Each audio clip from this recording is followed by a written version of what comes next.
5 وقت کی نماز یہ میرے نبی کی آنکھوں کی ٹھنڈک ہے، 5 وقت کی نماز اس امت کی شان پہچان ہے۔ اور اللہ تعالیٰ نے پہلی امتوں پر اتنی بڑی مشقت ڈالی کہ ان کی نماز مسجد کے علاوہ کہیں نہیں ہوتی تھی، مسجد میں ہی ہوتی تھی۔ ہمارے لیے کتنی آسانی کر دی، جاب میں ہے مصلی بچھا نماز پڑھو، چلو مصلی بھی کوئی نہیں، زمین دیکھ اس پر کوئی گندگی تو کوئی نہیں ہے، بس زمین بھی تیرے لیے پاک ہے، چل نماز پڑھا۔ اور آسانی کر دی، پانی کوئی نہیں ہے، کوئی بات نہیں، مٹی میں ہاتھ مار، منہ پہ مل، پھر ایک ہاتھ مار، یوں کر، چل نماز پڑھ، میں تیری قبول کروں گا۔ یہ کسی امت کے ساتھ یہ نہیں ہوا، انہیں وضو ہی کرنا تھا چاہے پانی 50 میل پر موجود ہو۔ اور ہمارے لیے پانی کوئی نہیں ہے، چلو تیمم، مٹی میں ہاتھ ہمارا یوں کیا، پھر ہاتھ ہمارا ایک یوں کیا، ایک یوں کیا، چل بھائی اللہ اکبر قبول۔ عمار بن یاسر رضی اللہ تعالیٰ عنہ سفر میں تھے، ان کو نہانے کی ضرورت ہو گئی، نائٹ فال ہو گیا، تو انہوں نے سوچا کہ ویسے تو آدمی کو وضو کی ضرورت ہوتی ہے تو خالی منہ پہ ہاتھ مارا اور یوں کونیوں تک، لیکن مجھے تو غسل کی ضرورت ہے، تو خالی اس سے تو کافی نہیں ہوگا۔ تو انہوں نے کپڑے اتارے، اکیلے تھے، ریت کے اوپر کبھی یوں لیٹے، کبھی یوں لیٹے، کبھی یوں لیٹے، 3-4 دفعہ یوں یوں اور یوں یوں رول ہوتے ہوتے پھر انہوں نے نماز پڑھی۔ آئے اللہ کے نبی کی بارگاہ میں، یا رسول اللہ مجھے رات کو نہانے کی ضرورت پڑ گئی، تو میں نے کہا وضو کے لیے تو خالی یہ 2 دفعہ کرنا کافی ہے، تو یہ تو نہانا تھا، تو میں تو ریت میں خوب رول ہوتا رہا۔ میرے نبی نے انما یکفیک ضربتان، ارے سیدھے بندے عمار، اس کے لیے بھی اتنا ہی کافی تھا کہ تو یوں کرتا اور یوں کرتا اور تو پاک ہو جاتا۔ اللہ نے اس نبی کے طفیل، اس محبوب مصطفیٰ صلی اللہ علیہ وسلم کے طفیل، اللہ نے کیا کیا سہولتیں اور آسانیاں ہمیں عطا فرمائیں۔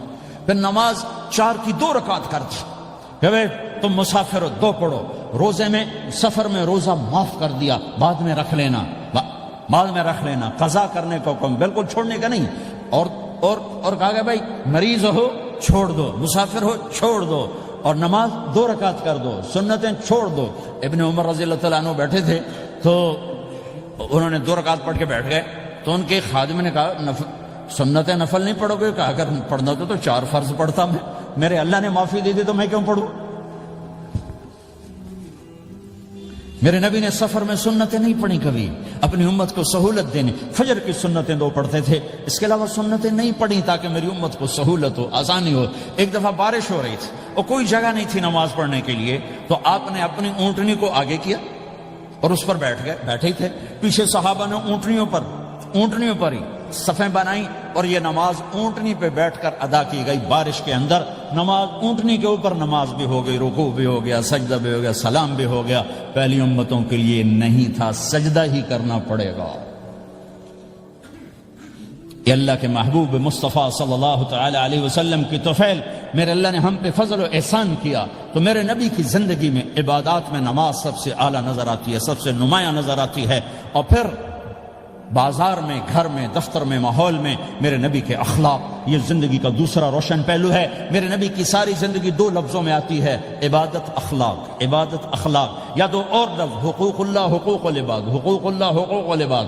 حقوق اللہ میں نماز سب سے اعلیٰ، اور حقوق العباد میں لوگوں کی برداشت کرنا، لوگوں سے درگزر کرنا، معاف کرنا، جھوٹ سے بچنا، دھوکے سے بچنا۔ میرے نبی سے پوچھا گیا یا رسول اللہ مسلمان کنجوس ہو سکتا ہے؟ ہم نے کہا ہو سکتا ہے۔ یا رسول اللہ مسلمان کمزور ہو سکتا ہے، بزدل ہو سکتا ہے، ڈرپوک ہو سکتا ہے؟ آپ نے کہا ہو سکتا ہے۔ یا رسول اللہ مسلمان جھوٹ بول سکتا ہے؟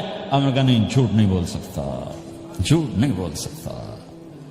ہاں، الا لعنت اللہ علی الکاذبین، جھوٹوں پہ اللہ کی لعنت۔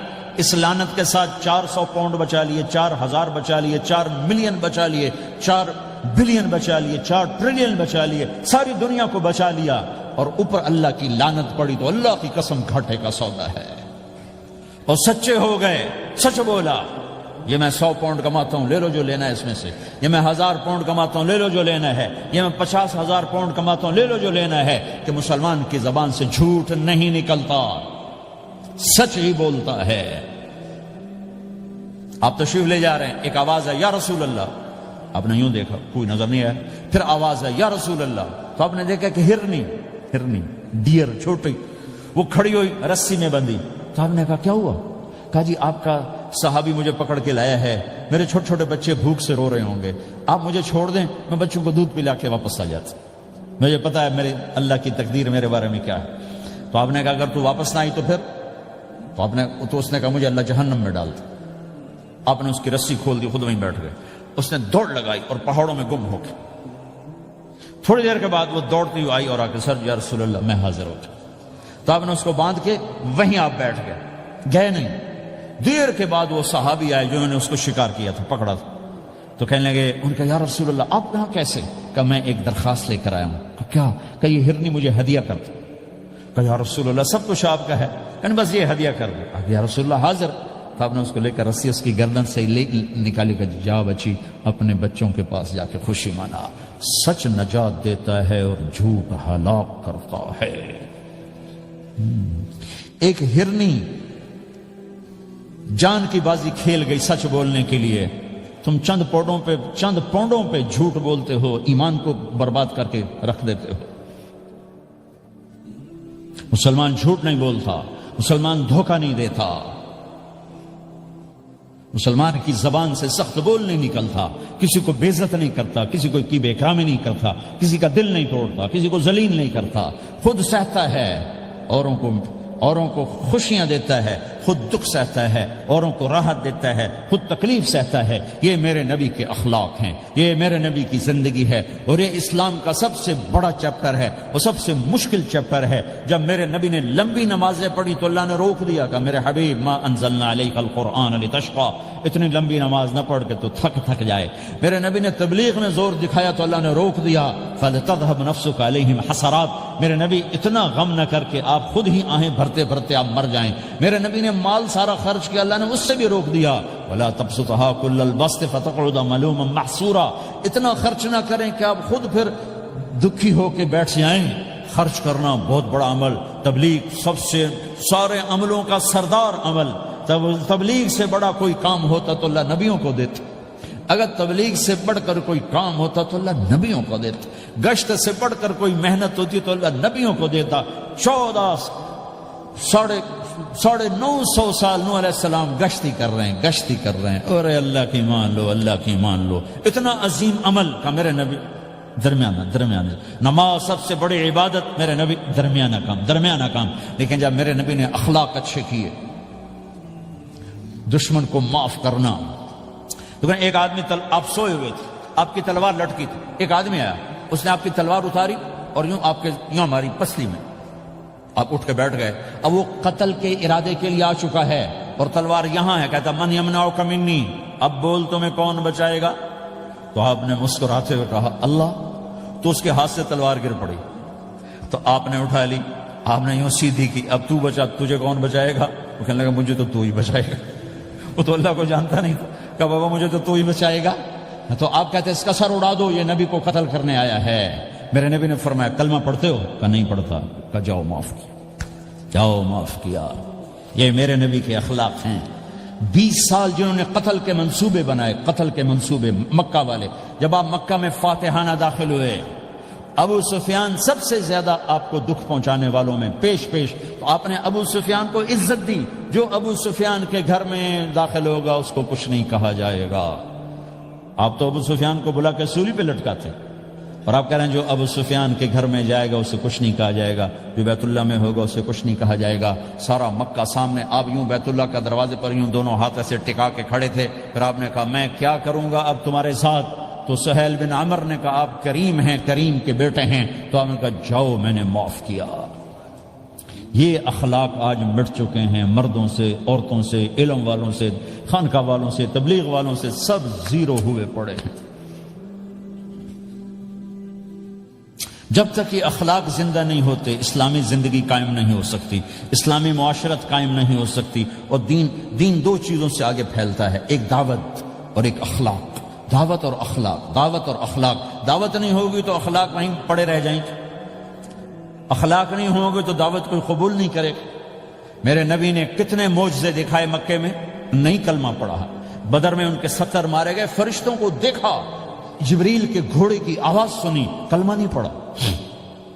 خندق میں شکست ہوئی, کلمہ نہیں پڑھا. پانی نکلتے دیکھا, انگلیوں سے کلمہ نہیں پڑھا. ایک بکرے کا ایک بازو پکایا, ایک بازو بکرے کا, ایک اگلا جو بازو تھا, اور 40 آدمیوں نے کھانا کھایا اور ایک بوٹی کم نہیں ہوئی. کلمہ نہیں پڑھا. لیکن جب میرے نبی نے کہا جاؤ معاف کیا تو سارے ہی کلمہ پڑ گئے کہ واقعی یہ اخلاق نبی کے ہو سکتے.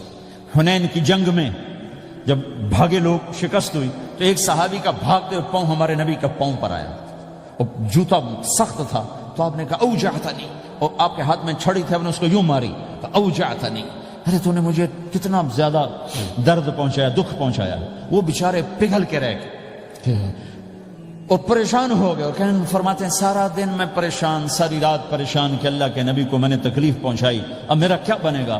اگلا دن ہوا تو اعلان ہو رہا تھا بھائی جس کا پاؤں نبی کے پاؤں پہ آیا تھا اس کو اللہ کے نبی بلا رہے ہیں. تو صحابی کہنے لگے میں نے سمجھا بس اب میری تو دنیا بھی گئی اور آخرت بھی گئی، اب میرے اوپر کیس بنے گا اور مجھے ڈانٹ ڈپٹ بھی ہوگی، میرا کتنا بڑا گھاٹا نقصان ہوگا. یہ حاضر ہوئے ڈرتے ڈرتے. تو آپ نے فرمایا میرے بھائی کل میں نے تمہیں چھڑی ماری تھی، وہ مجھے معاف کر دینا، اور یہ 80 اونٹ تمہیں ہدیہ دیتا ہوں، 80 کیملز یعنی 80 پراڈو، 80 رینج روور کا یہ میری طرف سے تمہیں ہدیہ ہے. وہ حیران پریشان، یہ میرے نبی کے اخلاق ہیں، یہ میرے نبی کے اخلاق ہیں. کانٹے بچھانے والی نے 4 دن آنا چھوڑ دیا، بیمار ہو گئی تھی. تو آپ نے کیا بات ہے، وہ ہمارے راستے میں اب کانٹے کوئی نہیں ہے. کہا جی وہ بیمار پڑی ہے جو کانٹے بچھاتے تھے. تو آپ اس کے گھر چلے گئے، ماں جی خیریت تو ہے، آپ ٹھیک تو ہیں؟ کہا بیٹا مجھے کلمہ پڑھا دے، بس تیرے اخلاق نے مجھے فتح کر لیا ہے. میرے بھائیوں یہ چیپٹر بھول چکے ہیں، بھول چکے ہیں، بھول چکے ہیں. جب تک یہ چیپٹر زندہ نہیں ہوگا زندگی اسلامی نہیں بنے گی، معاشرہ اسلامی نہیں بنے گا، اور آگے قوموں کے لیے اسلام کا دروازہ نہیں کھلے گا. ہمیں معاف کرنا آتا ہو، ہمیں گالی دینے والے کو دعا دینا آتا ہو، غیبت کرنے والے کی تعریف آتی ہو، اور غیبت کرنے سے، غیبت سننے سے اپنے آپ کو ایسے بچاؤ جیسے زہر سے بچاتے ہو، جیسے آگ سے بچاتے ہو. ایک دوسرے کو نفرت کا بول نہ بولو ورنہ ساری زندگی تباہ و برباد ہو جائے گی. میرے رب کی قسم، میرے نبی نے کہا ایک زبان کا بول انسان بولتا ہے اور جہنم کی گہرائیوں میں گر جاتا ہے، اور ایک زبان کا بول انسان بولتا ہے اور جنت کے درجات پر چڑھ جاتا ہے. یہ زبان بہت طاقتور چیز ہے. میں ہر بیان میں اس کو دہرا رہا ہوں کہ جتنا یہ عمل ختم ہو چکا ہے اتنا کوئی عمل بھی نہیں ختم ہوا ہے. اور ایک صحابی ہیں ابو دجانہ. کون ابو دجانہ؟ السابقون الاولون من المہاجرین والانصار، اس میں پہلی صف کے صحابہ. کون ابو دجانہ؟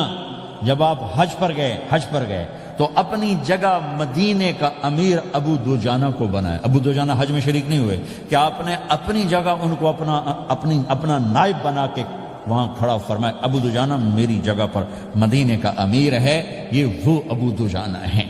کون ابو دجانہ؟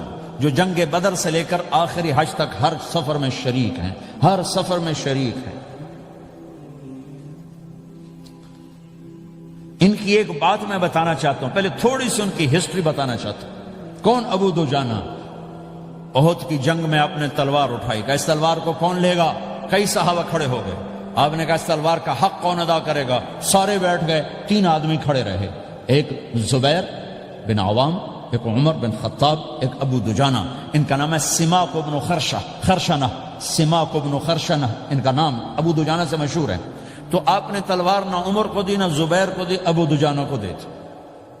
تو عمر رضی اللہ عنہ نے تو محسوس نہیں کیا، حضرت زبیر نے محسوس کیا کہ اس کو کیوں دی، مجھے کیوں نہیں دی؟ میں مہاجرین میں سے ہوں، میں پھوپھی کا بیٹا ہوں، میں اس سے دلیری میں کم نہیں ہوں. بلکہ حضرت زبیر کی دلیری کی تو دھک تھی، جدھر سلوار چلتی تھی کاٹتی چلی جاتی تھی.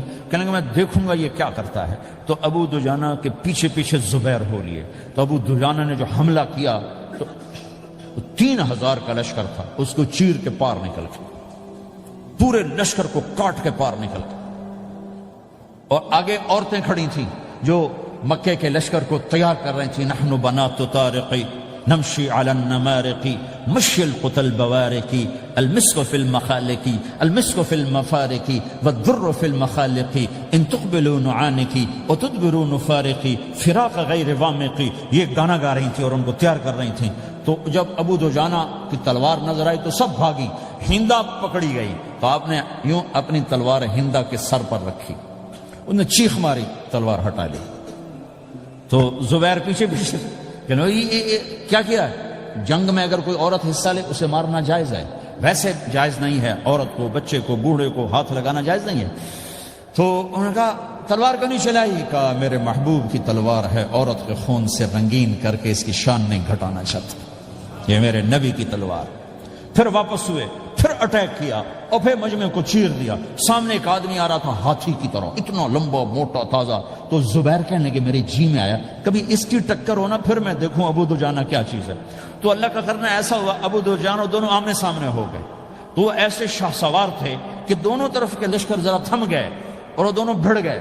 ابو دجانہ کے اپنے جوہر، اس پہلوان کے اپنے جوہر، غبار اٹھا، مٹی اٹھی، اور اس کی اپنی طاقت، ان کی اپنی طاقت، انہوں نے ابو دجانہ کو اس نے زخمی کر دیا۔ ابو دجانہ نے جو جوش میں آ کے ماری تلوار، اس کو لگی یہاں، تو اتنی طاقت سے لگی کہ اس کے نیچے اتر کر 2 ٹکڑوں میں تقسیم کر دی۔ یوں ماری تو ایک حصہ ادھر ایک حصہ، پھر یوں دیکھا اور اپنے چہرے سے لوہے کی ٹوپی اتاری، اما ترا انا ابو دجانہ، کیا دیکھ رہے ہو؟ میں ہوں ابو دجانہ، تلوار صحیح لی ہے میں نے، غلط نہیں لی، یہ ابو دجانہ ہیں۔ اور جب شکست ہو گئی احد کی جنگ میں، اور پھر 10-12 آدمی نے آپ کو گھیرے میں لیا ہوا تھا، ان میں ایک ابو بکر تھے، عمر تھے، علی تھے، طلحہ تھے، زبیر تھے، سعد بن ابی وقاص تھے، اور سہل بن حنیف تھے، عبادہ قتادہ بن نعمان تھے، اور ابو دجانہ تھے رضی اللہ تعالی عنہم، ان میں سے ایک ابو دجانہ بھی تھے۔ اور یمامہ کی جنگ میں ابو دجانہ شہید ہوئے، یمامہ کی جنگ میں شہید ہوئے۔ یہ ابو دجانہ کی تھوڑی سی سیرت آپ کے سامنے آئی ہے۔ اس کے بعد اب آپ ان کے قول کو سنو تاکہ اس کا وزن آپ کے سامنے آئے۔